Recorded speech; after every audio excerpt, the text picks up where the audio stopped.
From the outside, investing might seem complicated, like spinning plates while learning a new language complicated.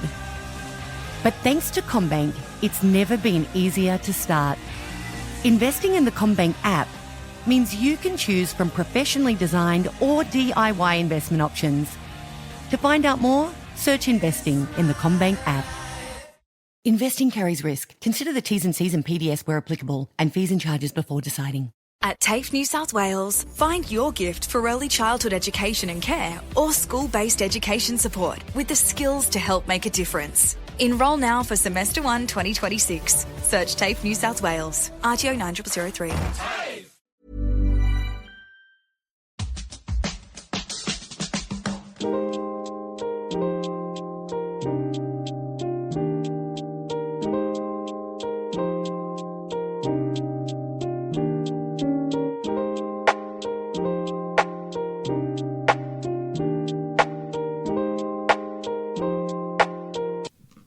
Welcome to Talking Business, a podcast produced in Melbourne, Australia. The podcast is available on the Acast site, my own website, the Apple Podcast Store, or wherever you go to get your podcasts. Or you can get it at the Business Acumen website at www.businessacumen.biz. I am Leon Gettler. My job is to review and monitor the week's news in business, finance and economics. I bring it all to you every week. For the most exclusive access to leading economists and business leaders from around the world, subscribe to Talking Business from my website, leongettler.com, or whatever your favourite podcast platform is. This is episode number 6 in our series for 2026, and today's date is Friday, March the 13th. First, I'll be talking to Daniel Lazarus, the co-founder of solar management and maintenance company Industrias. We'll talk about his mission to wake the industry up to the costs and risks that come with poor maintenance of solar systems. Maintenance doesn't sound sexy, but it's a critical part of the solar industry. And I'll be talking to independent economist Saul Leslake about the outlook for the Australian economy, which is growing at an annual rate of 2.6%. It's the fastest rate of growth in almost 3 years. It's much stronger than expected, but is it sustainable in the light of Australia's inflation rate? But first, let's talk to Daniel Lazarus. Well, Daniel, tell us about your company, Industrias. Sure. So Industrias was born about 5 or so years ago after sort of reviewing the market. The founder and I came from the construction side of things. Of course, the industry has exploded over the last, call it 7 to 8 years from a solar construction side to the point where we've got more systems in Australia per capita than anywhere in the world. So we've got about 4 million systems in Australia. So the complete focus across Australia, especially in alignment with global emissions and cost savings, etc., was around the construction of these systems. But ultimately, it assumed that these systems would produce a certain amount over their useful life, which was predicted to be around 15 to 20 years. And yet no emphasis was being put into ensuring these systems were actually going to produce that and produce that safely in the form of sort of maintenance. And I know maintenance is not exactly the sexiest subject, but it's pretty profound that one of the fastest growing industries in the country, which is solar and renewables, had a massive gap, which is around the maintenance of these particular systems and ensuring that they will produce what they were predicted to produce. So that's sort of how Industrias was born. What elements of these large-scale solar systems, what are the elements that are most prone to failure? So it really does depend in terms of size and location and things like that. But it really can be any component. As you can imagine, some of the key facing components would be the panels or the modules, which are outside 24/7, the inverter, which is essentially the machine that converts what the panels produce to something that's very usable for you to be able to use to your own internal appliances or goods internally. So it could be anything from systems breaking down to switching off to catching on fire to non-compliances and anything really in between. These are assets which are working or being outside for 24/7 and are working or operating and producing electricity for the majority of the day and are undergoing wear and tear annually for 20 years. What's happening in the market today, though, is an enormous gap, as I mentioned before. In fact, we've predicted around $1.5 billion a year is being lost from a savings perspective, due to underperforming or faulty systems. So when you amortize that across a per system basis, that's extremely material, especially in an industry which is exponentially still continuing to grow now and moving forward. Where are these systems located? Well, the majority of the systems are where the population centers are, both from a business perspective and residential perspective. So the majority is in capital cities.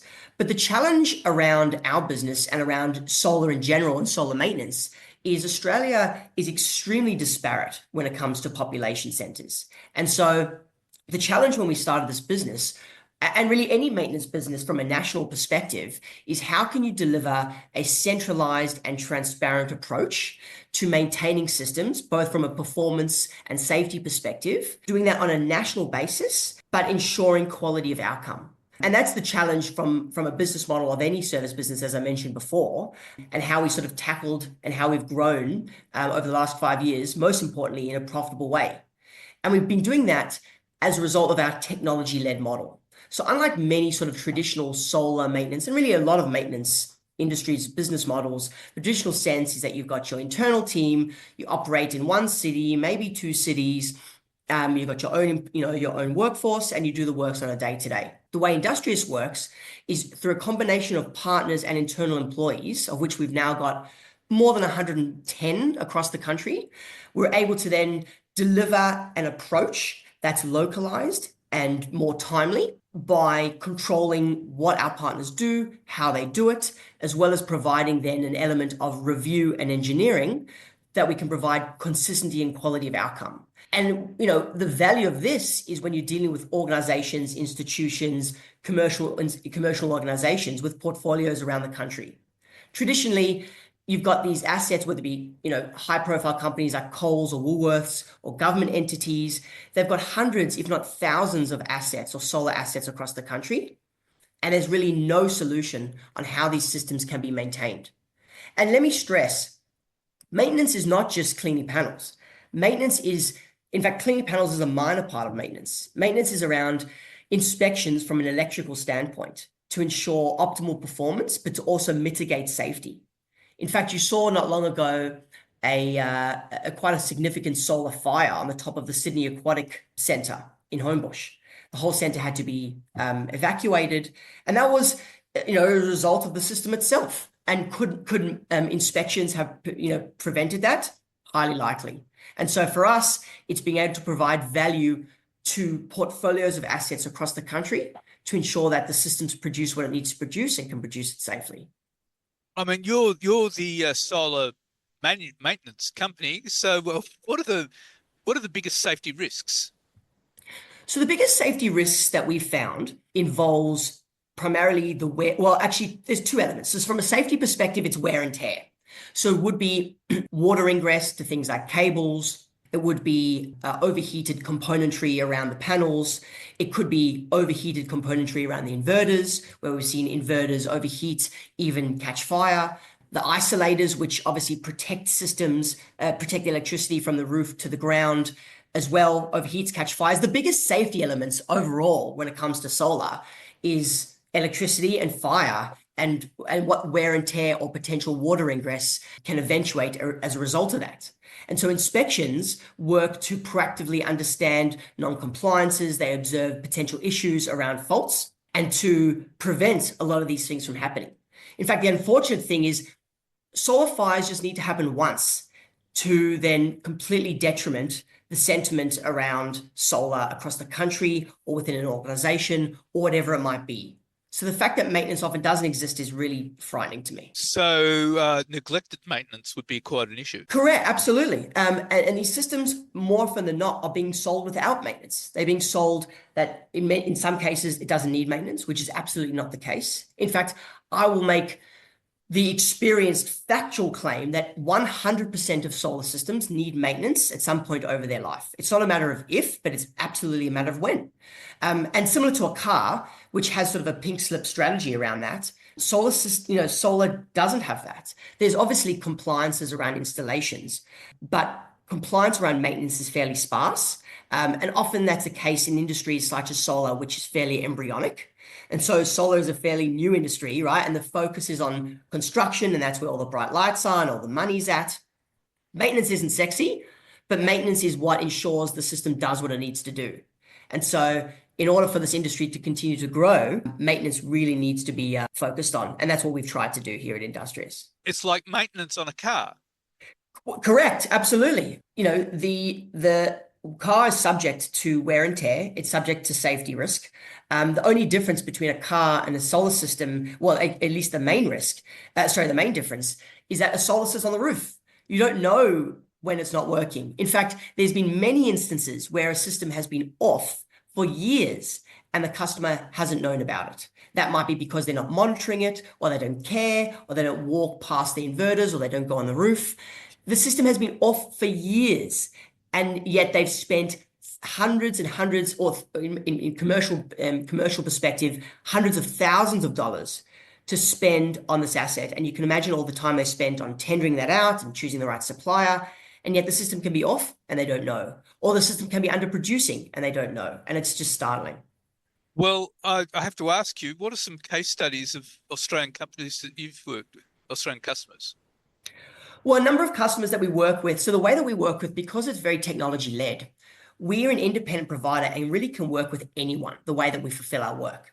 We can work with system owners, so for example, we work across the portfolio for St. Vincent's Australia, or we work on behalf of installers themselves or insurers themselves to enable them to deliver maintenance for their particular customers.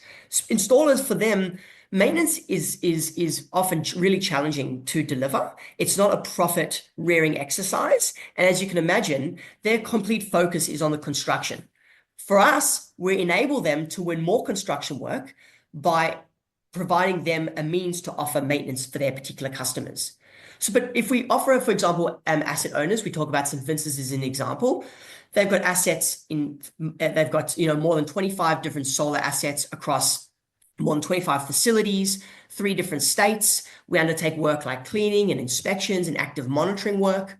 And as a result, the performance of their systems have skyrocketed because of their ability to attack issues.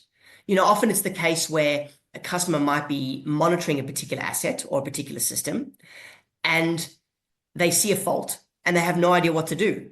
So often the fault creates more of an issue than before they knew that something ever existed, because now they know that the system is wrong and they have no idea how to resolve it. And so we're there to both actively monitor their systems, but also address particular systems in a timely manner. And we can do that because of our national approach, our centralized approach, and our technology-led fulfillment model, which is quite unique in the solar game. Well, Daniel, that's all quite illuminating, and thank you so much for your time. Thank you so much, Leon. I really appreciate it. And now let's talk to independent economist Saul Eslake. Well, Saul, we saw the figures come out yesterday for the economy. What's your take on it? Well, in most respects, they were surprisingly good figures. The economy grew by 0.8% in the December quarter, which was in line with market expectations. But thanks to upward revisions to previously published data, over the year to the December quarter, the Australian economy grew by 2.6%. Which, as the Treasurer was keen to point out, was the fastest growth rate since the year ended the March quarter of 2023, in other words, for almost 3 years.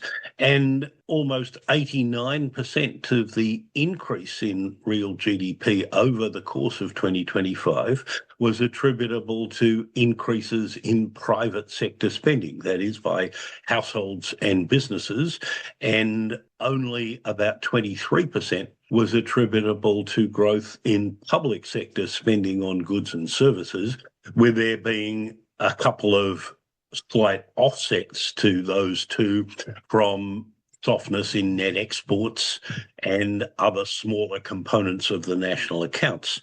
So strong growth is usually a good thing.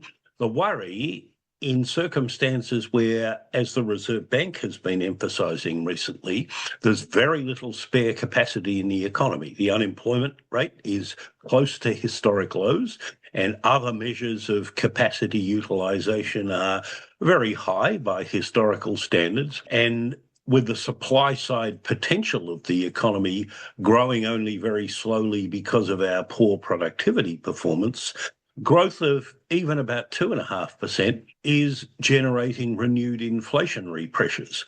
And especially in the light of the sharp rise in energy prices we're seeing flowing from the conflict that's erupted in the Middle East. That's something that does raise additional risks of higher interest rates, which, all else being equal, suggests that this otherwise welcome pickup in economic growth may not be sustainable. There was interesting figures on productivity that showed signs of increasing, didn't it? Yes, there were. Over the year to the December quarter, productivity, that is output per hour worked in the so-called market sector of the economy, grew by 1.5%. And that's the best productivity growth we've had since the year ended the September quarter of 2024. Indeed, over the year to the first half of 2025, productivity growth in the market sectors of the economy was actually negative. So there's been a welcome turnaround there. Overall productivity growth is still, however, being weighed down by very poor productivity growth, at least as measured, in the so-called non-market or care sectors of the Australian economy. That's public administration and defence, healthcare and social assistance, and education and training, most of which are intensive in their use of relatively low-skilled labour, although, to be fair, they are also activities where productivity is actually very hard to measure accurately. But insofar as it is being measured, productivity growth in those sectors, which are increasing as a share of employment and GDP, was actually negative over the year to the December quarter, and that meant that overall labour productivity growth in the Australian economy was only 1%. That sets a speed limit on how fast the Australian economy can grow without generating unwelcome inflationary pressures when there isn't any spare capacity to be pulled in to productive activities, as there has been as we were coming out of recessions in the early 80s and early 1990s, for example. And the Reserve Bank's judgment, as they expressed at last month's Monetary Policy Board meeting, was that the Australian economy was exceeding its speed limit again, and that's why they raised interest rates. And in the past few days, the Governor of the Reserve Bank, Michelle Bullock, has warned that there's at least some possibility that the Reserve Bank could raise interest rates at its next meeting later this month. Well, inflation has been up 3.8%. Well, the headline inflation rate has been 3.8%. The most recent RBA forecasts issued at the time of their meeting in early February suggested that the headline inflation rate could peak at 4.2% over the year to the June quarter. Now, they may have to revise that upwards if oil prices and retail petrol prices stay well above $2 a litre, as they've moved to in the days since the outbreak of the conflict in the Middle East. And if that gets passed on into the prices of other goods and services, as it probably will if petrol prices remain elevated for an extended period of time, then the Reserve Bank would likely revise up its forecast for underlying inflation as well. And if they do that, then they will almost certainly contemplate further increases in interest rates. If all that happens is that petrol prices go up for a while and then come down, the Reserve Bank will look through that. They won't respond to that. But if they have reason to fear that higher petrol prices will show up in the prices of a range of other goods and services, and they'll feel compelled to act to prevent that happening. Well, Donald Trump has predicted that, or forecast that the conflict in over Iran will last a month, but who knows? I mean, Vladimir Putin said he'd conquer Ukraine in 3 weeks. So we just don't know. We just don't know how long this conflict will last, and we don't know what impact this will have on petrol prices. Indeed. I don't think anybody knows. I don't think Mossad knows. I don't think the CIA knows. I certainly think Donald Trump doesn't know. And clearly, this is turning out rather different from the United States' assault earlier this year on Venezuela, which was effectively over within a day and left the Venezuelan regime in place minus its titular head. Now, clearly in Iran, although the US and Israel have eliminated a large number of senior figures in the Iranian regime, there's still a lot of them left. They clearly have both the intention and capacity to fight back, not just against the US and Israel, but against some of the other countries in the Gulf region that are significant producers of oil. They are seeking to block access through the Straits of Hormuz, through which some 20% of the world's crude oil supply and a significant proportion of the world's supply of LNG and a number of other products like fertilizers also pass. If the Straits of Hormuz are blocked for a long time, and it's possible that they could be even if the military conflict ceases according to the timetable that Donald Trump has spelled out, then the consequences of that for the supply of crude oil, LNG and other materials, as well as for the prices of those products, they could persist for a while. And as we've just been saying, the longer they go on, the harder it will be for the Reserve Bank and other central banks around the world to ignore the inflationary consequences of it. So we could see rates go up right around the world, including the Fed. Possibly. The US is, in a sense, less exposed to these supply disruptions because now, in marked contrast to earlier periods when conflict in the Middle East has resulted in big spikes in oil prices, the US is essentially self-sufficient in oil and natural gas. In fact, the US is a net exporter of crude oil these days rather than a net importer of it. So the inflationary consequences for the United States might be less than some other countries that are much more dependent on imported energy and more vulnerable to interruptions to the supply of that energy. But, you know, the markets had been expecting that when Kevin Warsh takes over from Jerome Powell as Fed chair in June, assuming he's confirmed by the Senate in the meantime, that the Fed would resume cutting interest rates, having paused that since December last year. If inflation is materially higher in the US by the middle of the year than it is at the moment, then the Fed, even under Warsh's leadership, might not be able to cut interest rates and could have to contemplate raising them. So you want to start a business. You might think you need a team of people and fancy tech skills, but you don't. You just need GoDaddy Aero.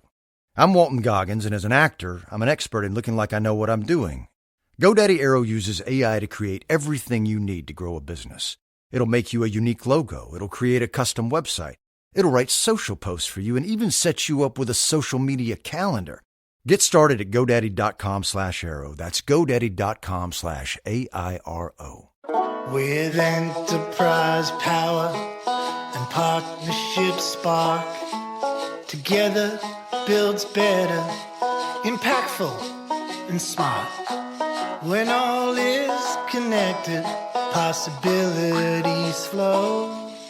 Together builds better wherever we go. Enterprise size solutions from Telstra. Wherever we go. Right. Okay. So, but the prospect here is that the RBA could raise interest rates, maybe this month, possibly in May, and possibly in August. Well, yes, they're all possible. I think, contrary to what I had expected before the Reserve Bank raised in interest rates in February, that they probably will raise rates again, most likely in May, but you have to take seriously the governor's comments a few days ago that the March meeting will be live as well. I wouldn't put a probability of over 50% on them raising interest rates at the meeting later this month, but the probability is clearly not zero, and nor is the probability that if they raise rates in May, that they will go another time in August as well. It will depend, as the governor has emphasised, on what the data tells them about the persistence of inflation and about the tightness or otherwise of the labour market and other important aspects of the Australian economy. Well, the RBA at the minutes of its last meeting was saying that inflation could stay that way till 2028. Well, that was the forecast, indeed, that the underlying inflation rate doesn't get near to the midpoint of their 2 to 3% target band until the middle of 2028. Now, that's more than 2 years away.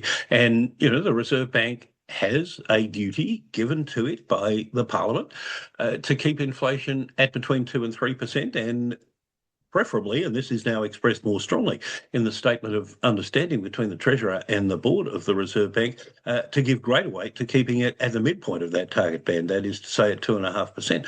So, you know, even if inflation doesn't rise further, there's a chance that the Reserve Bank could come to the view that more than 2 years before inflation returns to the midpoint of the target band is simply not acceptable to them, and they raise the cash rate again accordingly. Well, Saul, that's all lots to think about, and thank you so much for your time. That's a pleasure as always, Leon. So what's happening in the news?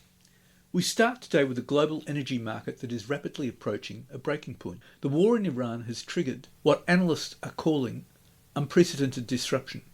The numbers are staggering. The Strait of Hormuz, the world's most vital oil artery, is effectively closed to most traffic. Consequently, major producers like Kuwait and the UAE are actually cutting production because their land storage is full and there are no empty tankers available to take the crude away. Iraq's output has already plummeted by about 60%, while Saudi Arabia is trying to bypass the chaos by diverting crude to the Red Sea. It's not enough to stop the price surge. Last week, Brent crude jumped 30%, the biggest weekly spike in 6 years. While it's hovering just under $100, regional markers like Abu Dhabi's Mubin and Oman crude have already smashed through that ceiling, trading as high as $109. Washington is attempting to intervene with maritime insurance and by tapping strategic reserves, but the rhetoric is only heating up. President Trump warned over the weekend that US may target new areas in Iran, stating the attacks will continue until a complete collapse.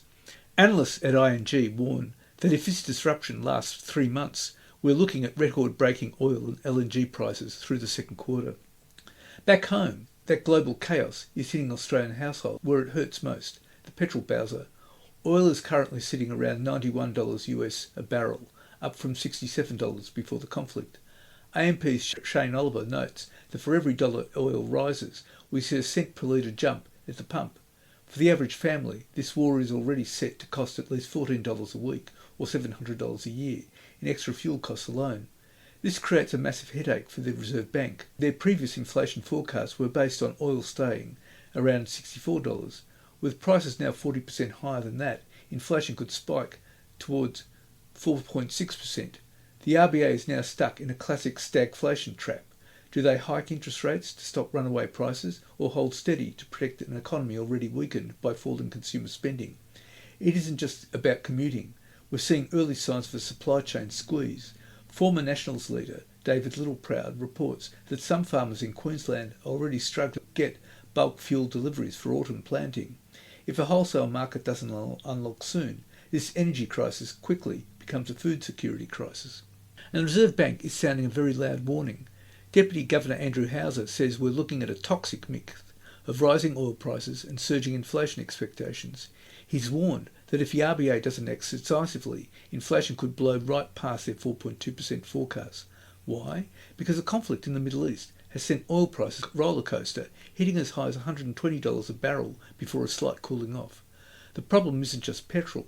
Houser points that even before the latest geopolitical spikes, our economy was running above its speed limit.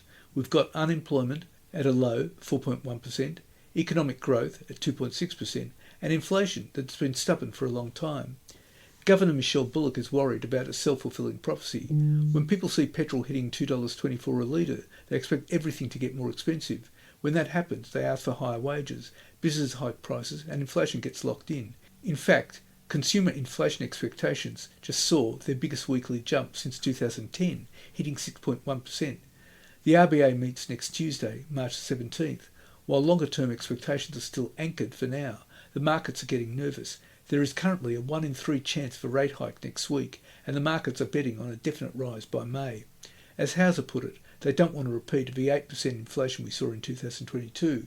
To avoid that, they might have to move the needle on interest rates sooner rather than later.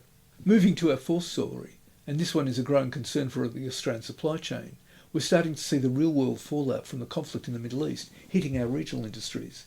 With the Strait of Hormuz effectively closed to major shipping, the ripples are reaching the farm gate. Global carriers have suspended transit through the waterway due to ongoing drone and missile attacks, and that's causing a massive bottleneck. Locally, we're already seeing rationing. Wholesalers like United Petroleum have begun halting supplies to some regional distributors, and for our farmers, that is a massive problem. You can't exactly drive a massive harvester down to the local shell to fill up. These operations rely on bulk on-farm deliveries, and right now, those tanks are running dry. We've heard from some distributors whose daily supply has plummeted from 450,000 litres down to 45,000, a 90% drop. Naturally, the price is reacting too. Some producers are reporting a 50-cent jump in a single week, paying upwards of $2.30 for premium diesel. It's a similar story for commercial fishers and the seabed industry.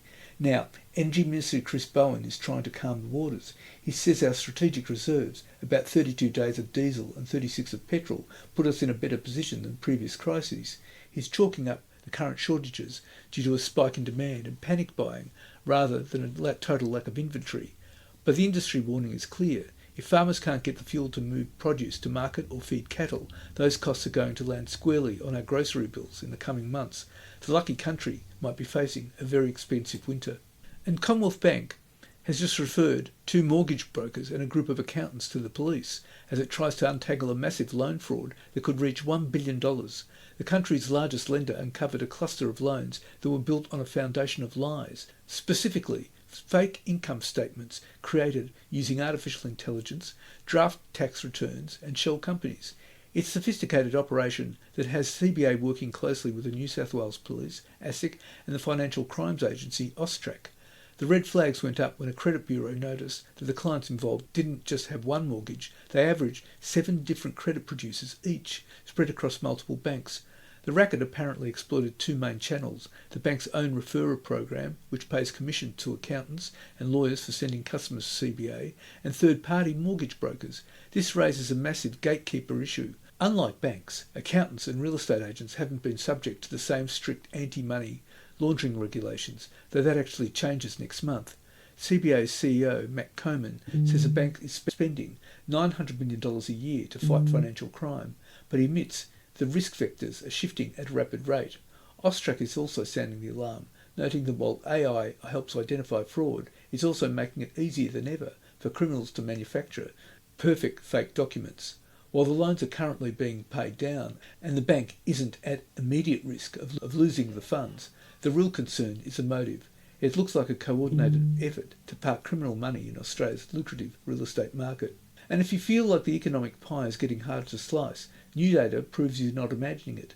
We're looking at a massive generational wealth shift that's putting Treasurer Jim Chalmers in a very tight spot ahead of the federal budget. Exclusive analysis from the Bankwest Curtin Economic Centre shows that baby boomers are now sitting on $6 trillion in wealth.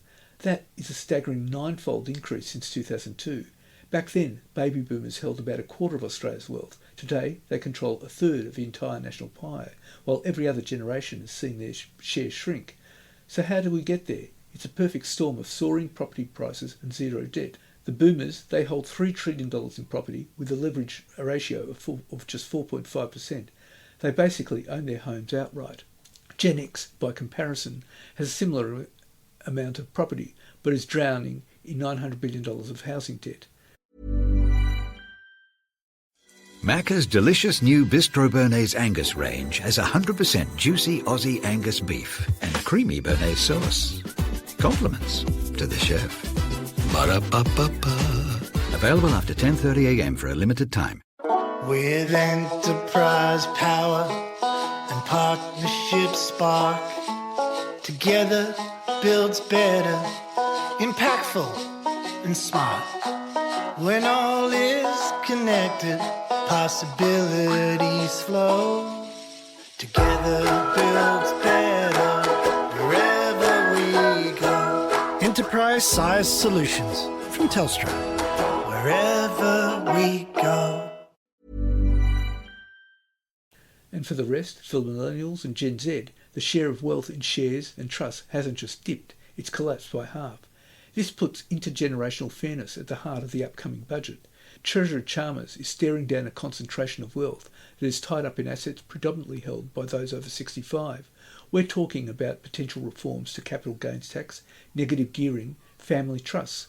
As Professor Alan Duncan points out, the problem isn't that Australia lacks wealth, it's that it's locked up in housing and concentrated at the end of a life cycle. But don't assume every boomer is on easy street. There's a massive divide within that generation. If you own your own home, you're asset rich. If you're a low wealth renter over 65, you're at high risk of poverty.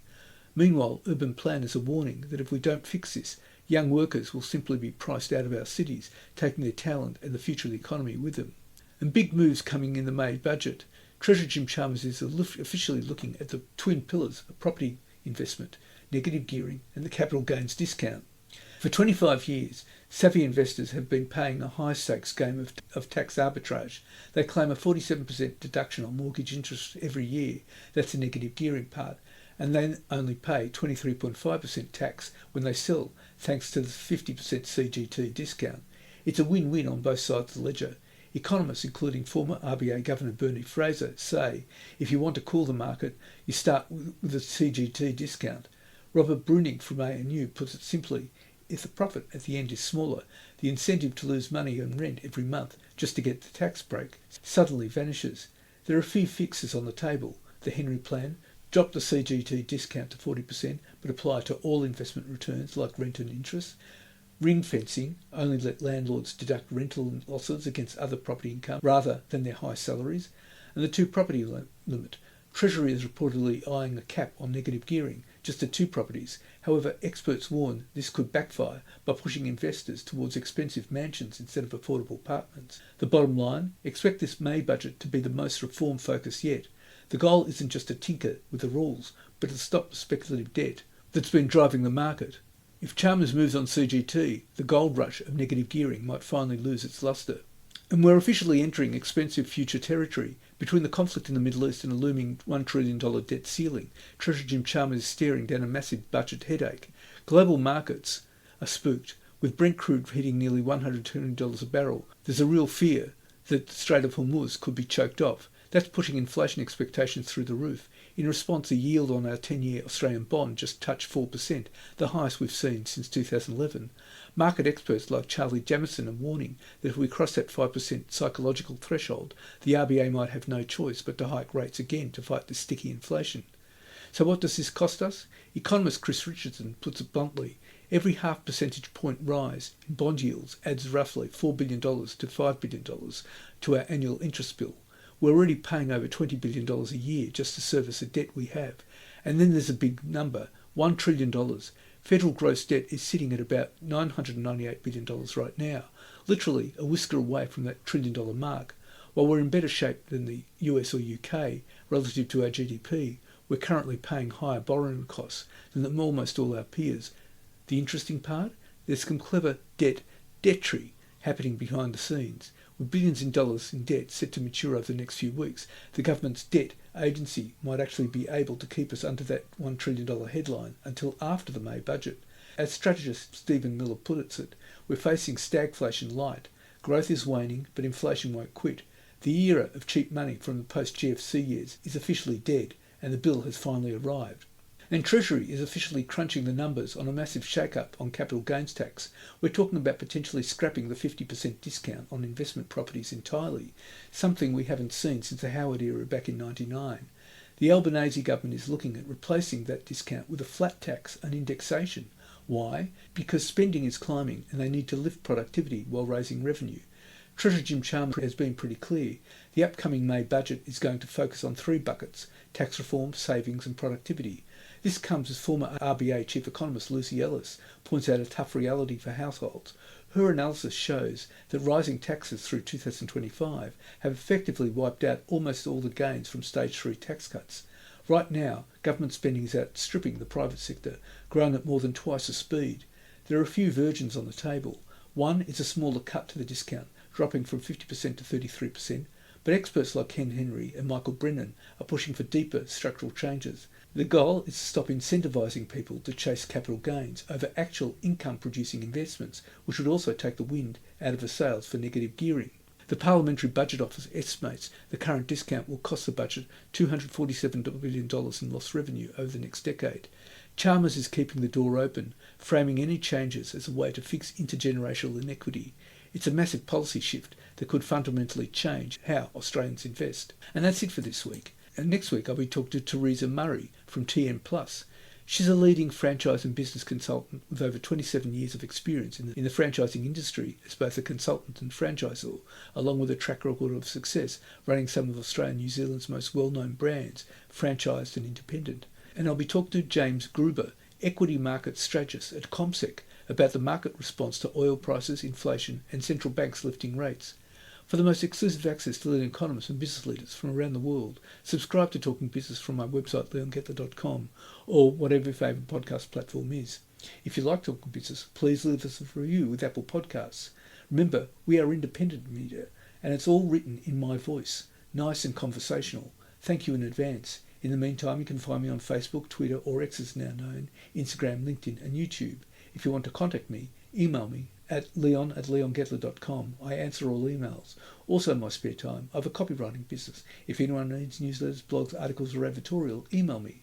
Looking forward to the next episode of Talking Business next week.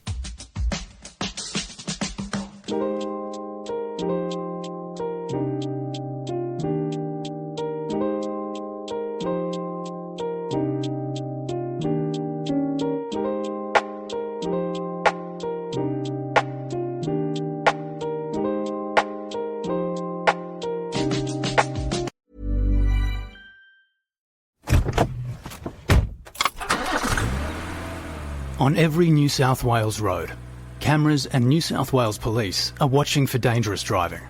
So if you're on the afternoon pickup, keep the phone away and watch your speed in the school zone. New South Wales Police cars and roadside cameras are on the roads you'd least expect. You can be caught anywhere, anytime. So you can stop it or cop it. A message from the New South Wales Government. Welcome to Acast Recommends. Every week, we pick some of our favourite shows, and this is one we think you're gonna love. Hey, I'm Seamus Martin, and together with my best mate Steve Holloway, we host the Between Two Beers podcast. Every week, we have honest, long-form conversations with high performers from sport, business, and culture, digging into the human side of success, setbacks, identity, and growth. We've sat down with world champions, elite coaches, and business leaders, and we go beyond the CV to find out what really drives them. And because of the community that's grown around the show, we've become the #1 podcast in New Zealand on Apple and Spotify. If that sounds like something you're into, we'd love you to join us. New episodes drop every Monday, so listen now wherever you get your podcasts.